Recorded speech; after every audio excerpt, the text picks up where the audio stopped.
Hello, Facebook friends. I'm so glad to see you today. I'm Judy Herman, counselor, speaker, and author of Beyond Messy Relationships.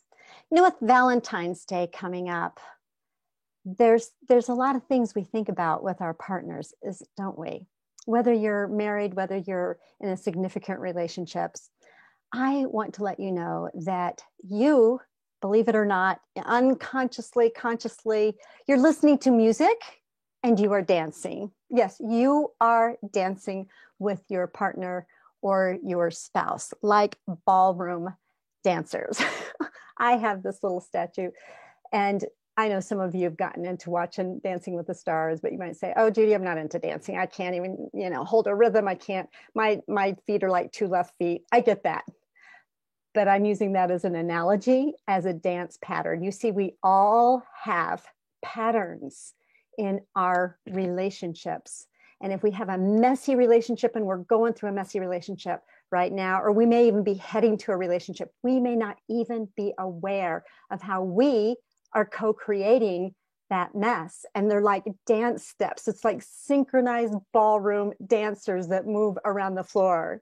Now, when I was going through some difficult times, I learned how to do ballroom dancing and learned how to dance with partners. And it became I love doing that. Before I did that, I actually did some ballet dancing.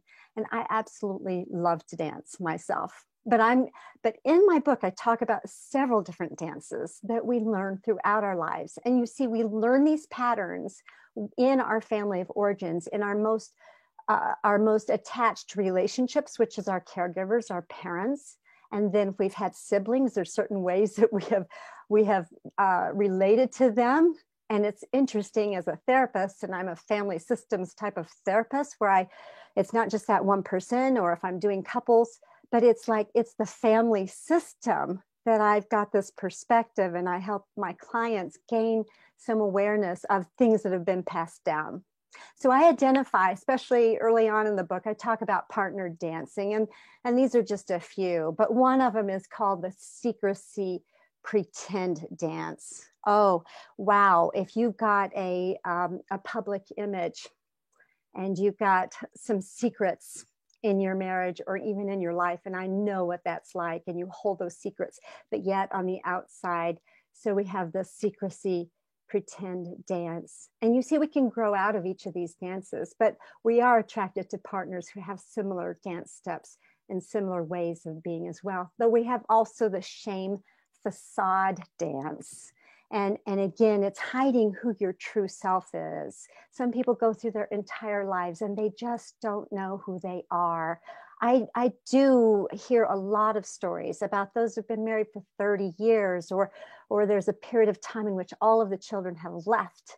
And then mainly it's the mom, the wife, doesn't know who she is. She's lost herself and she needs to find herself. That is very common, and it's a developmental process, and I love helping people through this, but it does require for the dance to change. We have what you call the rejection and the distance dance. If your spouse is resisting coming to counseling and you're constantly trying to get him to come, but you have this, the more you pursue, the more he distance, the more he distance. So that's also common. It's amazing how these dances are so very common.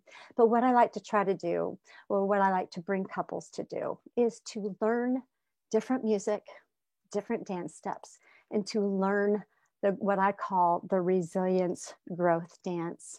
The truth is, life happens. Yes, there's so many stressors on a marriage throughout the years, throughout the seasons, and it requires growth and it requires resilience, but it's never meant to stay the same. In other words, your marriage before you had kids, and if you got married in your early 20s and you're now maybe in your 60s, you don't need to be thinking like a 20-year-old. You need to have the maturity and the growth and the resilience level of a 60-year-old, right? Being able to move through those seasons of life. And that's the resilience growth dance. I do have a dear friend, April Taylor. She's awesome. She's a colleague of mine, and her husband have this growth resilience dance. And I so admire, there's few people that have this. And But here's what happens a lot of times. One person chooses to grow, chooses to be resilient, and the other person chooses not to. And that does cause division. But it's wonderful when both can learn how to synchronize into this growth resilience dance. There's more about that in my book, Beyond Messy Relationships. And most therapists who write books, they all write intense and dramatic stories about their clients, an amalgam of clients or whatever. But I wrote it about my own life. But it's also, there's therapy there. In other words, I show up as a therapist at the beginning of each of the chapters, and I am a Gottman trained therapist and also a Mago certified therapist as well. So giving you lots of wisdom about your relationship and how you can be your authentic self and learn this growth resilience dance. Judy Herman. Oh, before I go to my website, judycounselor.com. Take that free relationship stress quiz. Okay. So many people don't know where they are.